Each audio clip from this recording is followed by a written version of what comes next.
Olá, eu sou o Bruno, professor de Física, e hoje nós vamos resolver uma bateria de exercícios sobre estudo dos gases e a primeira lei da termodinâmica. Então vamos ao primeiro exercício dessa aula.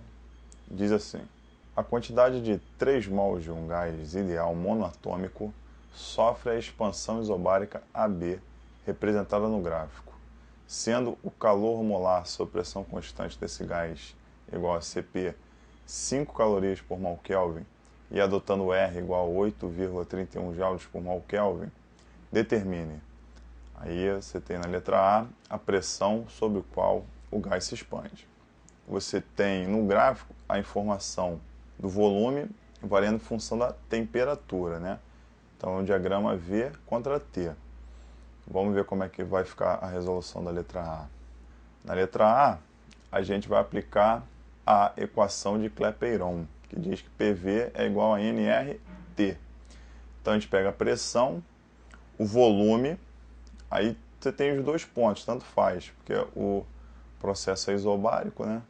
Então você vai pegar o volume de um dos pontos, que a gente pegou aí no caso 2, aí vai ser igual ao número de mols vezes a constante vezes a temperatura. Então o número de mols é 3, está no enunciado, o R vale 8,31 e a temperatura vale 200. Então vai ficar 2P igual a 4.936.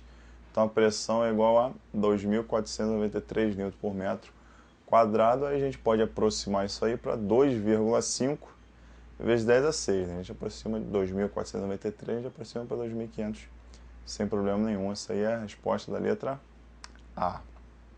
Na letra B, ele quer saber a quantidade de calor recebida pelo gás.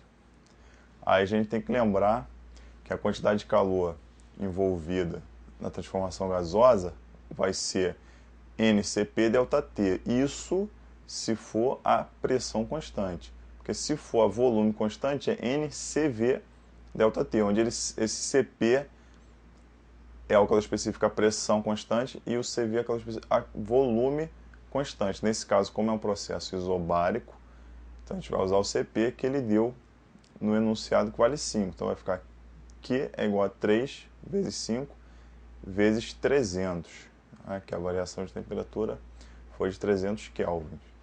Fazendo essa conta, a gente chega no resultado de 4.500 calorias. A resposta tem que ser dada em joules, né? Então a gente tem que passar de caloria para joule. Só lembrar que uma caloria é igual a 4,18 joules. Então a gente vai pegar 4.500 e multiplicar por 4,18 e vai achar o valor de Q igual a 1,88 vezes 10 a 4 joules. Na letra C, ele quer saber o trabalho que o gás realiza no sistema, na transformação. Então você vai ter que o trabalho W é igual a P, que é a pressão, vezes a variação de volume. Então vai ficar W é igual a 2,5 vezes 10 a 3, que é a pressão que a gente descobriu na letra A, vezes a variação de volume, que é 3. Então o trabalho foi 7,5 vezes 10 a 3 joules. Na letra D, ele já quer saber a variação de energia interna sofrida pelo gás. Então ΔU é igual a Q menos W. Então você vai ter ΔU igual a 1,88 vezes 10 a 4, que é a quantidade de calor, que a gente já descobriu, menos o trabalho, 0,75 vezes 10 a 4. Repara que no item anterior, a gente descobriu que o trabalho era 7,5 vezes 10 a 3.